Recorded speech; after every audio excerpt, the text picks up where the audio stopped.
Welcome to Smoke and Rope Podcast, episode 26. I'm your host, Ryan Basore, and today we have on the show many wearer of different hats and all-around great guy, Kyle Miller. Kyle, thanks for being Hey, on the show today.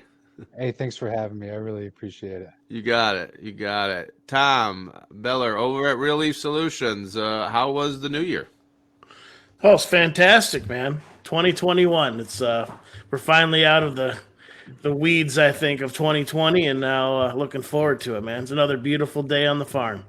Nice. I do feel like there's a lot of optimism and a lot of cool stuff going on. Obviously, if you're into cannabis, you're watching what's happening in Georgia right now as well. So who knows what's going to happen in Absolutely. 2021. And Kevin, Truu Cannabis, how was your new year? Everything was good, man. It was quiet. Hung out at home, stayed out of trouble, and it was nice to just take the day off.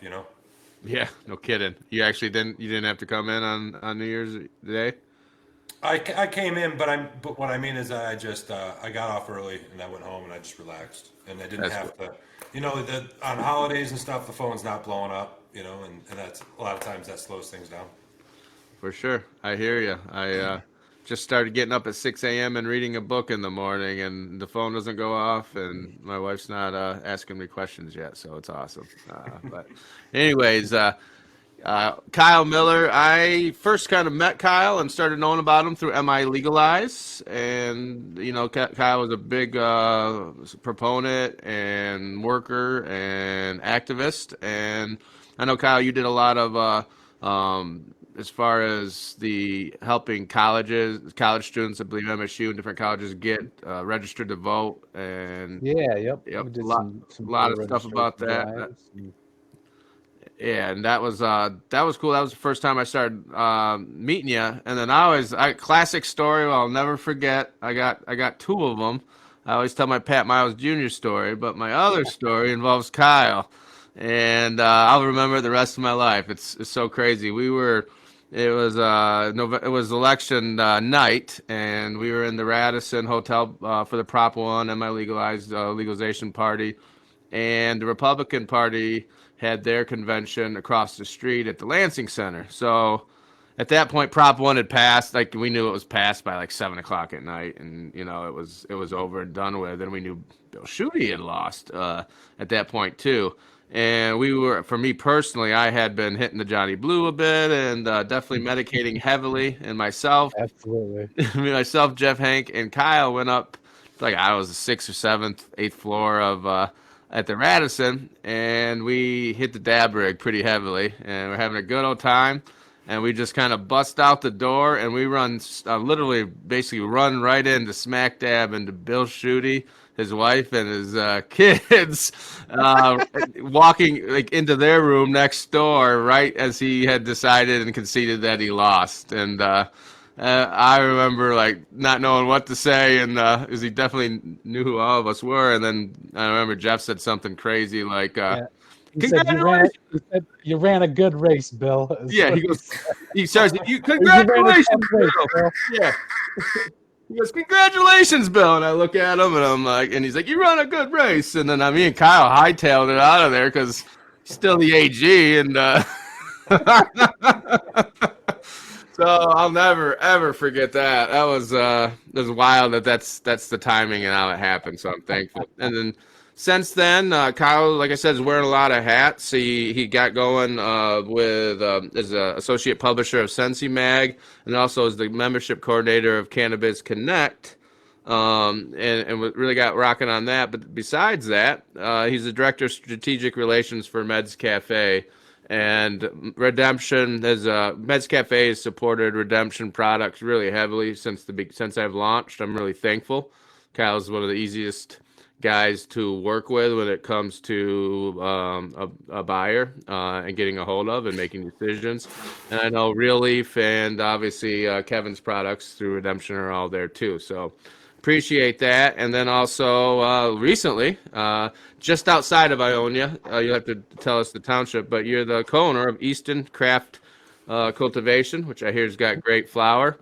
Med now, I believe you're going to be wrecked before too soon, if not. And much jamming. longer. Yeah.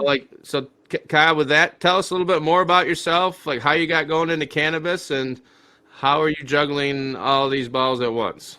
Awesome, man. Well, thanks. So my journey into cannabis, as far as the true industry, kind of started in 2016. I had been working as a legislative staffer at the Senate for a guy named Morris Hood, former state senator Morris Hood from Detroit, and at that time, the 2016 election year had started to kind of pick up, and I knew that MI Legalize had a fair shot, at least so we thought, in 2016. And then, of course, the end result was not what we had expected.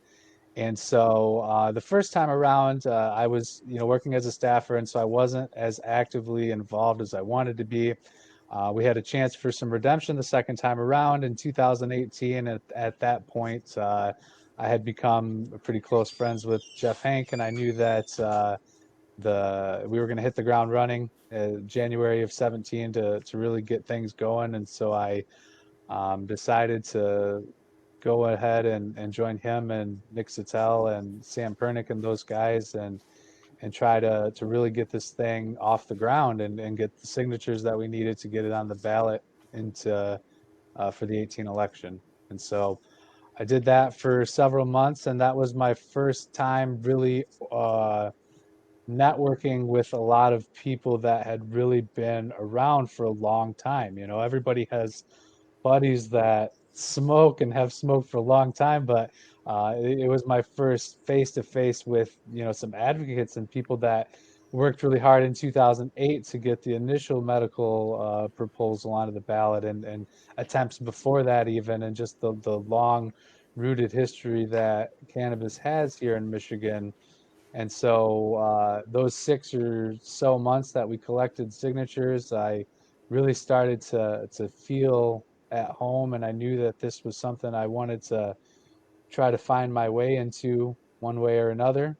And once that was over, I thought, how do I continue to make myself relevant in the industry without being somebody that's been a 10+ year grower or, has been around for those initial connections to be made. And so Jamie Cooper was somebody that I had known from the um, campaign, and she had told me she was going to start hosting these networking events and to try to focus on areas of the state where we had seen the beginnings of MMFLA ordinances, communities that we had thought would start to be reasonable and allow these businesses to get off the ground. And so we started building around the beginnings of MMFLA. And so we would host networking events in Grand Rapids and Lansing and Bay City, Traverse City, Flint, Detroit, Kalamazoo, Ann Arbor, areas where we knew we could anticipate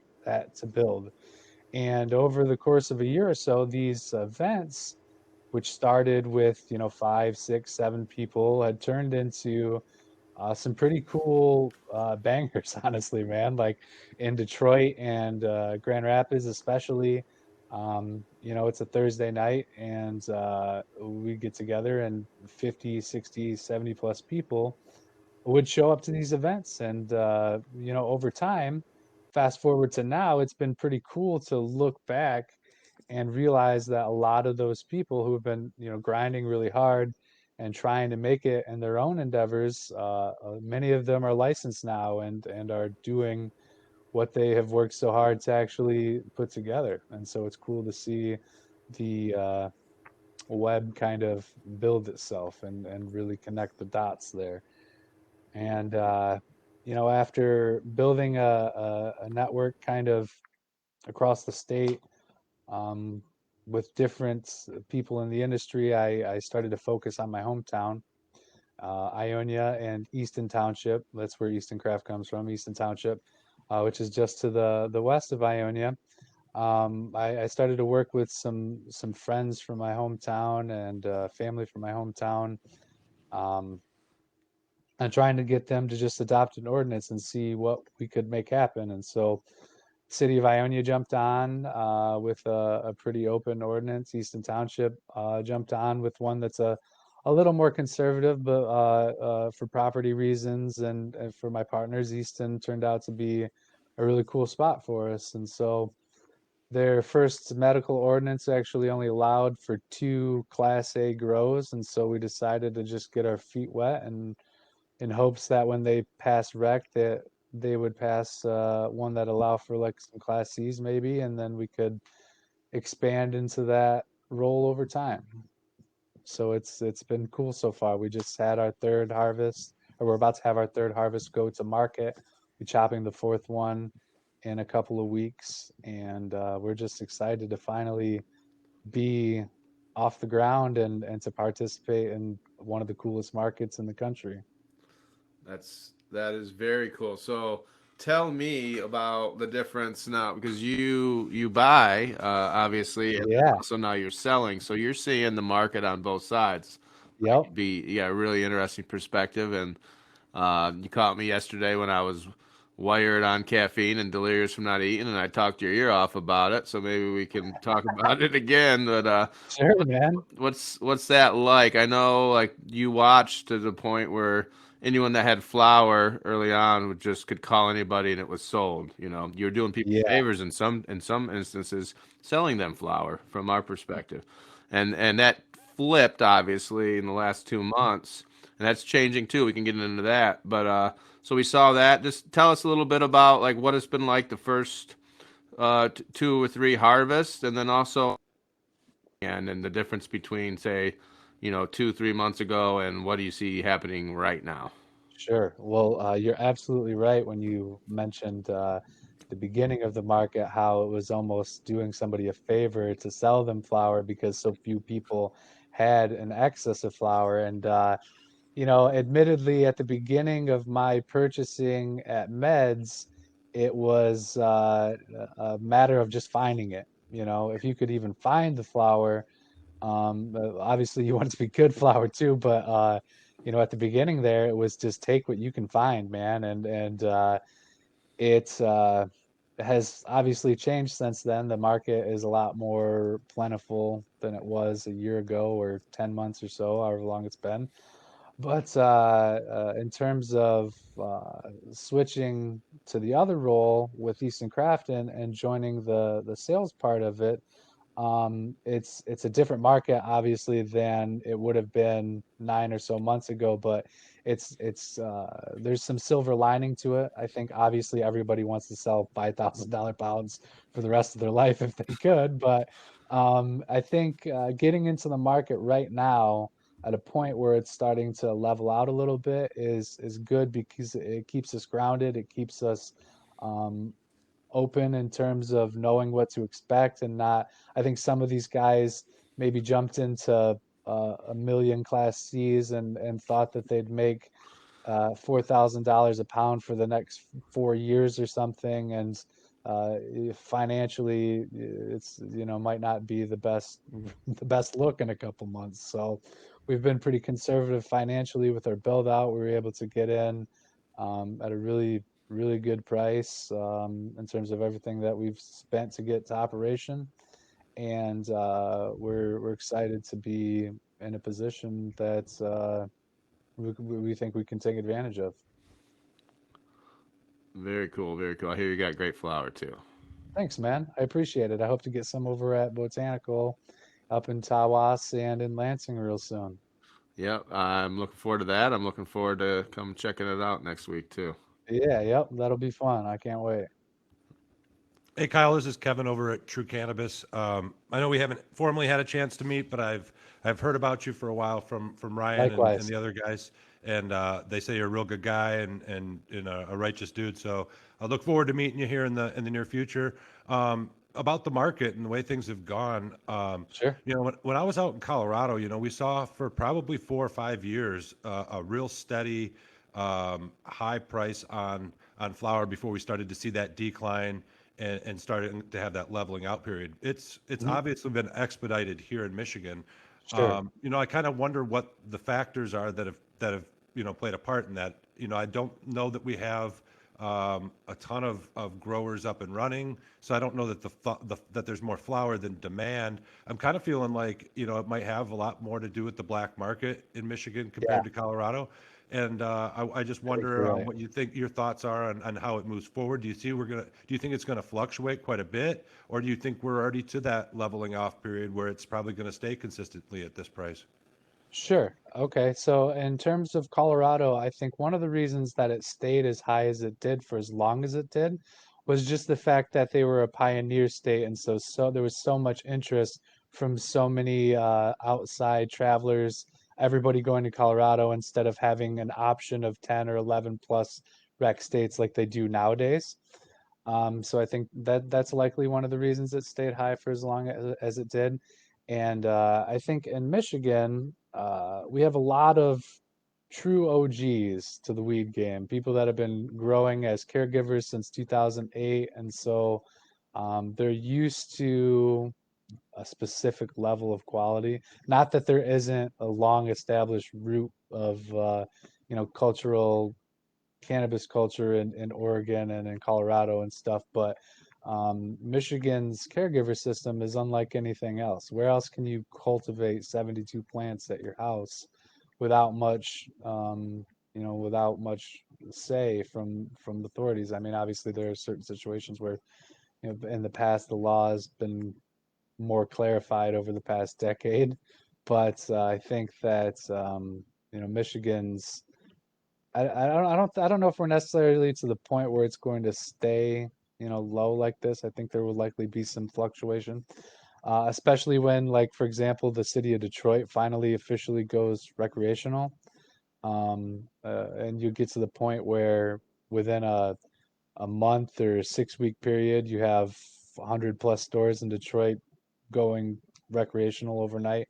I don't think that drives it up to $4,500 a pound for a 10-month period necessarily, but I think it will shoot it up a little bit. I think it'll lift it out of where we're at right now and maybe level out a little higher, but likely ultimately at least come back down to where it is and likely lower even. Um, Whether or not that happens in 6 months or 18, I guess is to be determined. Okay. What's up, buddy? What's up, Sorry. Tom? Hey, man. Yeah, you're talking about, we're talking about the market and pound prices and everything. What are you seeing out there right now for people that aren't actively having these conversations daily on the Sure. wholesale level? As far as price, Yeah, price. And then we'll talk quality after that. sure. So the med prices I've seen as low as $2,000 a pound. I've heard some growers in the state that have an excess who want to offload, 50 plus pounds who will come even lower than 2,000, it seems like. As far as the rec market, I've seen prices as low or as close to that. I've also seen people who have been holding out and still trying for 34, 35. I don't know how many sales they're getting. Maybe they are, maybe they aren't. I don't know. But I'm not buying at that price right now. But I think uh, it's so kind of varying because I feel like there's some licensees that understand what's going on, and there's some that are kind of just running around like, well, why is the market doing this? When's it going to come back? And so, Right. and I think it comes down to knowing this market, knowing Michigan specifically, knowing um, the way that the black market and the OG caregivers are thinking and what their model for success is going to be. Yeah, so as far as quality wise, then you're seeing people coming in with rec pounds as low as possibly 2,000. So what are you seeing quality wise for that type of a price? Usually machine trimmed, which doesn't necessarily mean good or bad, but typically machine trimmed. It can be sometimes damaged looking. You know, when you got a really nice cola that was hand trimmed and is very frosty and just looks beautiful, and you compare that to a nug that's went through a twister and it just has some remaining leafage in the stem. Typically at the bottom, if you had a nice like piece of it that broke off, there's that inch long hanger at the bottom that you have to kind of manually dig through your pound and cut all those Yeah. stragglers off and stuff. So the quality, and this is all visual quality to me because I haven't smoked every single strain that I see in the market, but you can tell that you know the quality is down with the price too, certainly. But there's also some super fire on the market that you can get for a price that a month ago would have seemed absolutely ridiculous. So Oh yeah, we it, just recently adjusted our prices across the board just to kind of meet where the market had a major shift. So, I yeah, mean, you yep. have to, but you also have to realize that, coming into a market now and flooding it is, shooting yourself in the foot if you think you're going to come in and get a $4,000 pound. People that Right. had those ideas last year and finally got their build out in their first crop, and it's like, oh, that's not how it's going. Like, yeah, there's a lot that goes Yeah. into getting your efficiencies down and Mhm. getting it right. I Yeah, think it takes there, a while to dial in a room that big and really get where you want to be. yeah, and there really needs to be. I keep saying this, a grading system that buyers like yourself can know. I mean, it's not a self-graded, like if I'm the seller, I'm like, oh, I'm going to grade it myself. There needs to be some standards established in Sure. the industry in order to establish what like with alcohol, there's a minimum. Mhm. And even then a maximum, especially a state minimum in order to for quality. And I think that there needs to be some guidance there at some level. So, there's just so much, like you're saying, it's up and down, and the restrictions on getting samples to people, Yeah, that's the been a whole trouble for us. rigmarole. Yeah, I mean, Yeah. I'd love to send trade samples, but the 15-step process it takes in order to get a piece of product, into somebody's hands through transport, Yeah. unless it's under a certain level amount, you can hand deliver, I guess. But it's Yeah. just there's just they make it more difficult than it needs to be in order for people to see what kind of quality they're getting before they commit to it. And it's a catch-22 because you don't want a million people inside your grow coming to look at it every single week. And so there does need to be a way to do those trade samples more easily, especially if you're med only, because it seems like that, and we're med only right now. So, but my understanding of it is that in the rec market, it's at least a little bit easier, but still a Well, bunch of hurdles to jump through. it's possible in the rec market, not the medical market. Right. No, that's good point, Kyle. That reminds me of what we talked about a little bit yesterday at home because, and I study Leaf Link a lot. Hmm. And we're not on there and don't intend to be anytime soon, but I like to study it and watch the prices. I know like right now, I think it's Live Well. They're producing like 1,000 pounds a week. Yeah, or something like Wow. that, and it's but I think it's a lot of it's erratic, remediated, sorry, and all Sure. the way down to like 11, $1,200 pounds I see on there. But Oof. yeah, so that's interesting all the way down there. Then I still see people selling $35 eights, which is about a 45, like a $4,500 pound type stuff, wholesale too. So pretty nutty. But one thing we talked about yesterday is, and you knew it was kind of coming, and watching it, and it's kind of the Chads and the Brads of the world coming into the Chad's the Brad's of the coming in, world. or the Thads coming into the market, and and like, oh, like they're like, oh, I can get 35, 400, 4,000 a pound. I'm a craft grower. No, you're not. Your stuff's not that good, but they want to be. And then the market hit. They dropped it way lower. They're going around, will price match. I'm hearing some of the stuff going on. And now I'm hearing all of a sudden they're raising their prices back up within a week's time. And just as a retailer, it's horrible. It's a hard thing to deal with, consistency. But you made the point about the plug. What was that yesterday? You say that again? Oh, um, when the prices go up, the plug switches, I think I said, or something like that. I can't Yeah, remember. yeah. No, you're basically saying if you do that on the old days in the streets, like you lose the Yeah, connect. you don't make that quarter pound sale anymore. I mean, Yeah, no, you're over with. If yeah, someone's gonna keep if your guy that you're buying from's gonna keep moving up and down on you, and then your customers are dealing with it. So I watched it. So there's a lot of the old school guys. I consider all us that, and Drew up there and Driven that I'm working with, that are expecting this, feeling it, but all right. So prices come down. I know for the most part we always want to be highest quality, but mid-level pricing, and we want patients and customers to be able to get great quality meds at a decent price, and do this for decades. So we're not doing that. I know. Like once we lower it, it's sad. I just find that. So have you started to kind of see that people trying to inch it back up a little bit after they came down kind of with their hand out before, because early December, there were almost no sales going on.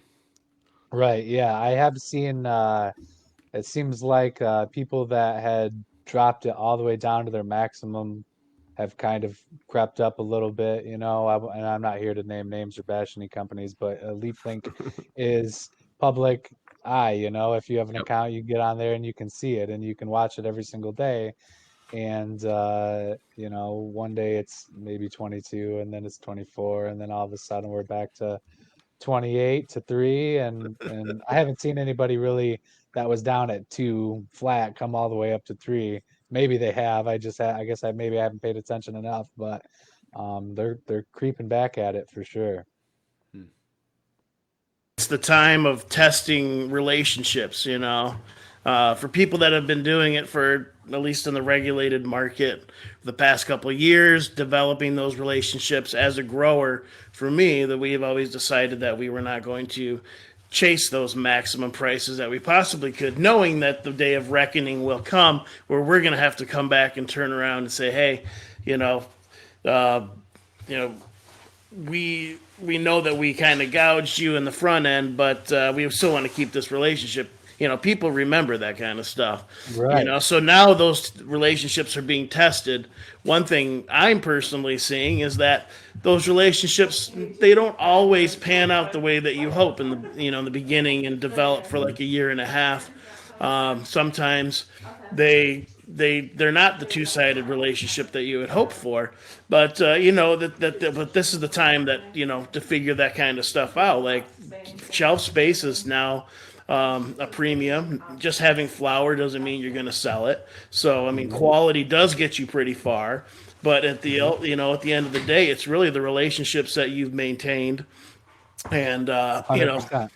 your ability to stay true, and have the the righteous mindset of it's intent. If your intent's right, then the plant will People can provide. tell. Yeah, Yep. for sure. Yep, I agree 100%. It's really important to maintain those relationships and to be true to them because, well, once you're not, we're at the point now in the market where there's enough product where yours doesn't have to necessarily be on the shelf anymore if you're not, someone people want to work with. That's definitely ringing true. Are are you seeing it all, Kyle? You getting a lot of people kind of coming even door to door, growers and sales reps hitting your store? More so than in the past. Yep, I'm starting to get more emails from groups I've never heard of, people that are just getting onto the market or maybe have been on the market but just have had enough clients where they haven't really had to reach out. So I am starting to get new emails from those kinds of people stopping by with their inventory lists and write-ups of their strains and stuff, which is cool because I really like meeting those people in person and scheduling times to like go visit their facilities and stuff. But you can tell that there's definitely people are trying harder now to make sales than they've had to in the past. Yeah, for sure, and Mhm. that was definitely an adjustment, me personally, that I made as far as being able to call up Kyle, and he says, yeah, I'll take, not at all, but a lot, and the same with some, maybe 10 other people, and even to the point where no, you can't take it all. I got to give some other people stuff, to the point where now. For redemption, I'm moving to, we've had about 4 or 5 strains, about to be at 11, and then we'll be up to 15 and 20 by the end of the year. So instead of taking it all of 20 pounds of one strain, it's really seemed to mature overnight with, we'll take 20 pounds, but we want 21 of each strain type deal, like a real Yeah, market, like that. So that's exciting. Kevin, do you have you had a question? you're muted, Kev. That guys. No problem. So yeah, no, I was just thinking through this. The market right now is affected by multiple levels of quality of product, right? And so you have outdoor, you have poorly grown, machine trimmed. Then you have some pretty good stuff that's machine trimmed, and then you have good stuff that's hand trimmed. Like right now, what I'm seeing is a direct competition on price based on the market. Well, there isn't just the market. There's multiple markets, and I guess Kyle, how are you guys educating the customer to understand the difference? I know that probably for the most people, the lower price point falls in line with what they almost need to get to be able to get what they want for the price point. Yep. But how do we educate that to people moving forward? Because clearly there's a difference. There's clearly a difference between hand trimmed quality connoisseur type of flower and your run of the mill greenhouse hand or machine trimmed. How do we differentiate that? And do you think that we're going to start to see a separation in the consumer's mind on quality, compared to pricing, I guess? Well, I think it starts with getting them to understand basic things like THC level, for example. There's this uh, mindset in the consumer market that if I have a strain in one hand that tests at 17% and I have one in the other hand that tests at 20%, then that one strain must get me like 3% higher or must be 3% better, or so it must be sold for 3% more or something, and there's a lot of consumers that think that. And so if we can erase that kind of stigma, and to an extent the indica versus sativa, or at least clarify certain things about terpenes and how those work, and different kinds of things that contribute to making a specific strain of cannabis good, not only good overall as in a quality smoke, but good for them specifically. I think that'll certainly help people be able to identify quality more accurately and more effectively. It's kind of weird to me. You go to the grocery store and you can buy, Hershey's chocolate, or you could buy, Godiva chocolate, but I've never seen a PR campaign to explain to us the better, chocolates, but people pay more for the better. Mhm. It's just going to be weird Branding. to see how this Mhm. develops, and Yeah. this is such a new thing, and you don't see things like this happen ever, where a new Yeah. thing comes into the market and it grows and it's right in front of everybody's face. So I'm excited to see how this all plays out. I was a little bit discouraged. I haven't been out to Colorado in a few years, but the last time I was out there, I went to a rec dispensary. I sat in line for about 15 minutes with about 40 other people that were in this strip mall, nearest to the airport or whatever, And I went through and looked at, 25 of their strains, and they were absolutely terrible. There was zero terpenes to anything. Price was, $50 an eighth, and these people were just lined up. This is 5 years after, the market's been going. Like, when is it that people get educated? When is it that people say, I'm not buying that anymore? Like, produce a good product. I don't know Yeah. where's that coming? I I don't know. th- I think that well, every time we have an election and more states become legal, the closer we get to that kind of education becoming more common. And so I think that we're certainly not where we want to be, but we're probably a lot farther than we were even 12 months ago. Um, it is kind of interesting to see how that will ultimately unfold. I don't really know if I have the complete answer, but it definitely just starts with like stores, for example, really educating their bud tenders, so their bud tenders can really do a good job at educating their customers. And right now, the the weird part of all of it is that it's hard for our bud tenders to educate because we're only doing curbside, first of all, and second of all, the customer really doesn't see the actual product until they purchase it. We can't bring it outside and show it to them and then take it inside. You know, once it leaves the facility and is paid for it, we can't bring it back in or anything. And so that brings a really unique curveball where we're more heavily reliant on uh, social media and things like Weed Maps and Dutchie and stuff to just for them to see pictures of what they're even gonna get. So Yeah, I've been chomping at the bit. This is something that's really stuck in my craw kind of the last month of as far as even some people I've worked with and I know even understand the difference, or I thought they did on everything you were talking about. The THC percentage isn't that big a deal. 2010. I thought we were in Lansing starting to educate people on that. Our top strain was Power Kush, and that was 13% THC, 10% CBD, and it was by far everybody loved it. And we started testing, and then everyone would start asking, why isn't this higher? So we educated as a dispensary back then the patients, and what I found there was once we did, and they got that knowledge and they picked it up, you just really created a value add as a store to your customer and patients because they learned something and now they got it. And now when they go down the street and hear a bud tender at another store, whatever, so you say, "What's your best?" and they say, "This is the highest THC." Well, that THC, that 29% THC might be.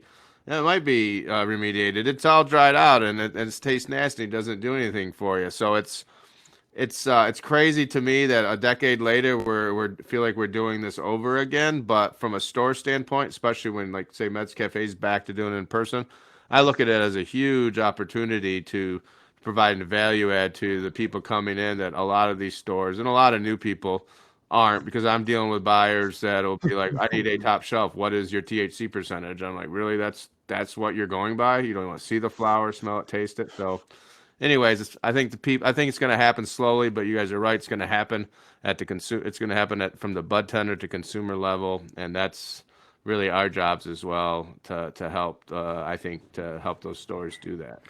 Well, even before it gets on the shelf, before the bud tender, if you have a purchaser that doesn't is only looking at the bottom line when they're purchasing this, and it's all based upon, well, our customers only buy stuff based on THC, so that is how I have to purchase in order to sell things off of my shelf, which there's some truth to, right?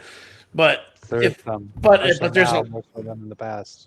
yeah, so a lot of people want the most bang for their buck in their minds. They think that's what they can get. It's like if liquor stores did exist before now, and then somebody went into a liquor store and they're like, "Well, what's the strongest you got?" and you hand them some Everclear, they're not going to want to come back for that Everclear. They're going to want to say, well, maybe something, maybe I need something a little bit different that's better for my palate, and there's more to it than just the strength of what you're putting in your body.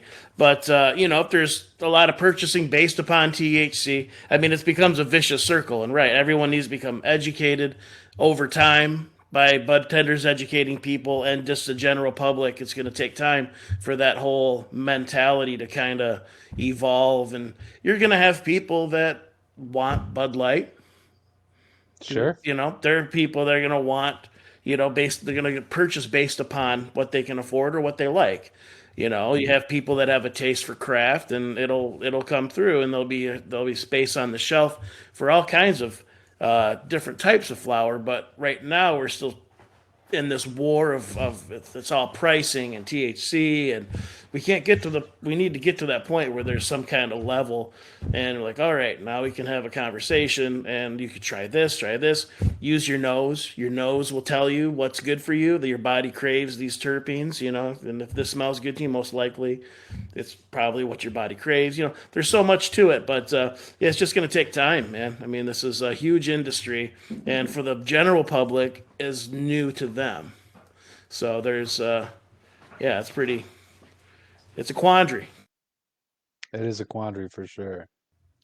Hey Kyle, what's going on now? Obviously, COVID's has hit the whole. You talked about all the referral, the basically the networking you did with Sensi and Cannabis Connect, and Mhm. obviously there's virtual now. I did see a post Jamie did, might have been Mhm. yesterday, asking what would be the best time to have the cantina, June Yep. or August. So that's exciting that that's being considered again. So what's the plans going on with the events with Cannabis and Sensi? We're all, Sure. I mean, all excited to be out and do it. I look at that exploding. I look at once COVID's finally, when people are moving around, things are opening up, springtime's hit. I expect sales just to keep going up in Michigan. I mean, we're doing what, about a million a month now. It's going to end up being 3 million a month. I mean 100 million. Sorry, we're going to end up being 2.250 million to 300 million a month. But what do you foresee, and what are your guys' plans? How you working that? So, as far as Sensi goes, we do work directly with the national team in Colorado. So, some of those events, of course, we'll have to wait to see how things unfold in Michigan, but also kind of what their kind of lead is on some of that too. The events that Jamie is hosting for Connects, um, she has been productive and kind of just planning as is, assuming that things will be better. And then if they're not, kind of having to cancel a couple weeks out or a month out or um, so I know that she had planned, she's beginning to plan for summer for our cantina event, which we didn't get to have this year, but we had last year, and it was, well, I guess it'd be the year before now, right? But that was awesome. It was on Grand Haven, right near, excuse me, just a little north of Grand Haven, um, right on the beach at this really beautiful resort type house. And yeah, hope to have that same event this summer, assuming that things get back to normal. Yeah, that's going to be awesome. You and Kevin talked about. You guys both talked about the tourism or you did of Colorado, and it was early on. And Hmm. Michigan is a huge tourist state. It's a beautiful Sure, yeah. state. It's amazing when I talk to people like that aren't from around here or are transplanted. I'm like, have you seen the Great Lakes yet? Have you seen that? And they're like, nope. Just basically, I've been to Grand Rapids. I've been to Detroit. I'm looking forward to it. I'm like, yeah, I mean, the state's so beautiful. The UP is jamming up north as far as Yeah. with people coming across the Wisconsin and the Minnesota Hmm. border. That's a huge. People forget about the amount of tourism up there. Yeah. It's gonna These be. people that come from out of state that you just mentioned, they don't realize you can drive for 9.5, 10 hours and still be in Michigan. There's a Yeah. lot to see. Yeah. That's like when I was on probation, I wasn't allowed to leave the state, but I took advantage of some long trips anyways, because you can go Sure. all the way to almost to Houghton. So, and that's good. It's some good insights. I can't believe it's already been 45 minutes, and we gotta kind of wrap this up. Seems like we just got on. So, before we say goodbye, I wanted to give everyone a chance to give some parting thoughts from the first episode of the new year. The Smoking Rope's got a lot of things planned coming up. We'll announce later. But with that, Kevin, send us away. Hey, Kyle, I appreciate you coming on the show today. Like I Thank said, you. I've heard some really good things about you. Look forward to meeting you here in the future. Appreciate your insight on the direction of the cannabis industry. You guys on the ground floor at the retail end kind of give us some direction, and we appreciate it. So keep up the good work and have a good New Year, buddy. Thank you. I appreciate it. You as well. Yeah, of course.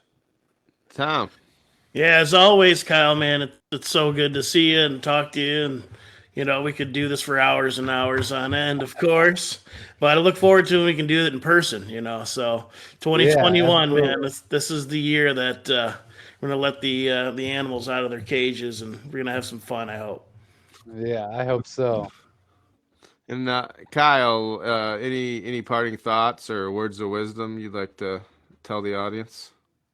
Hey, I'd just like to say thanks to all you guys for considering me and for letting me be on here. I hope to see you guys all in person in the future. I know I'm going to see you real soon, Ryan, but Kevin, we'll get together soon for sure, and I'm sure I'll be up in Kalkaska at some point, Tom. So, yeah, cheers to 2021. Let's hope it's better than 2020. Oh, You yeah. You got it. We're gonna look forward to having a Cannabis Connect or Sensi party up at the Kalkushka Lounge too. Oh yeah, That'll, that's that'll gonna be fun. I can't wait. that'll be a big one. That'll be a big one. So, Absolutely. I'm really happy to have Kyle on. I've mentioned him a few times on the show in the past, and for me, it's fun to watch. Kyle made note he got going in 16, and in cannabis years, he's been in it now what 5 years. That's a long time, but Yeah. it is. You want to, you're reaching that status of being an old timer. So it's fun for me to watch activists make it in the industry, do a lot of things, and I'm just excited. I like talking to Kyle on both ends, learning, and look forward to the relationship in the future. So with that, everybody, Likewise, man. appreciate it, Kyle, and yeah, come on anytime. And anyone out here watching on Facebook Live, be sure to go ahead and follow us on Spotify or iTunes. Easy to find, and we got all the old episodes as well. So with that, everybody have a great day. We'll see you next week, and can't wait to see what 2021 brings. Woo! Thanks, man. Thank you. See you soon.